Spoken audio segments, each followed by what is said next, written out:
ఇక కర్నూలు జిల్లా ఆదోనిలో ఇది మంచి ప్రభుత్వం కార్యక్రమం జరిగింది. ఈ కార్యక్రమానికి కూటమి ఎమ్మెల్యే డాక్టర్ పార్థసారథి హాజరయ్యారు.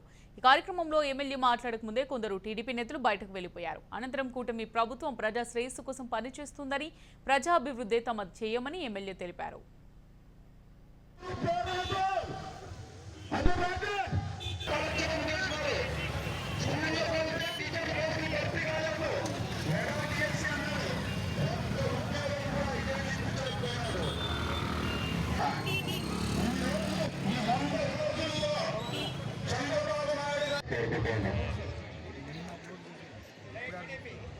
ఈరోజు ఇది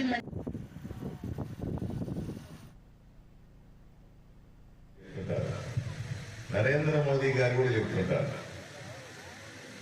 ఎప్పుడైతే మహిళలు బాగుపడతారో ఆ కుటుంబం బాగుపడుతుందని, మహిళలు బాగుంటే సమాజం బాగుంటుందని, మహిళలు బాగుంటే మీటింగ్లు కూడా సక్సెస్ అవుతాయని.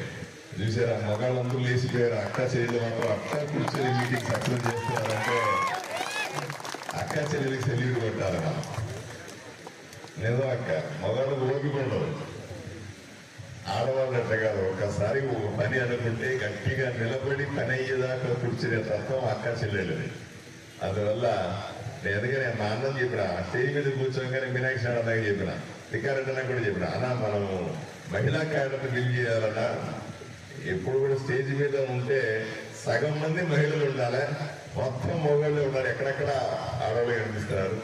అలవాటు ఆడవాళ్ళని కింద కూర్చోబెట్టి మగవాళ్ళు పైన కూర్చునే అలవాటు రివర్స్ అయిపోయి ఆడవాళ్ళందరినీ కూడా స్టేజ్ మీద తీసుకురాగలిగితే ఆ సమాజము బాగుంటది, ఆ పార్టీ బాగుంటది, ఆ ఊరు బాగుంటుందని నేను బలంగా నమ్మేవాడిని. చంద్రబాబు నాయుడు గారు చెప్తుంటారు, నరేంద్ర మోదీ గారు కూడా చెప్తుంటారు,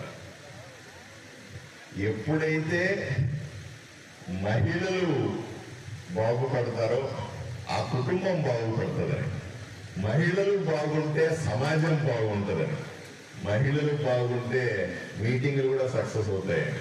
చూసారా, మగాళ్ళందరూ లేచిపోయారు, అక్క చెల్లెలు మాత్రం అక్క కూర్చొని మీటింగ్ సక్సెస్ చేస్తున్నారంటే అక్క చెల్లెలకి సెల్యూట్ కొట్టాలి మనం. నిజం అక్క, మగాళ్ళు ఓపికండవు, ఆడవాళ్ళు అంటే కాదు. ఒకసారి ఒక పని అనుకుంటే గట్టిగా నిలబడి పని అయ్యేదాకా కూర్చునే తత్వం అక్క చెల్లెళ్ళది.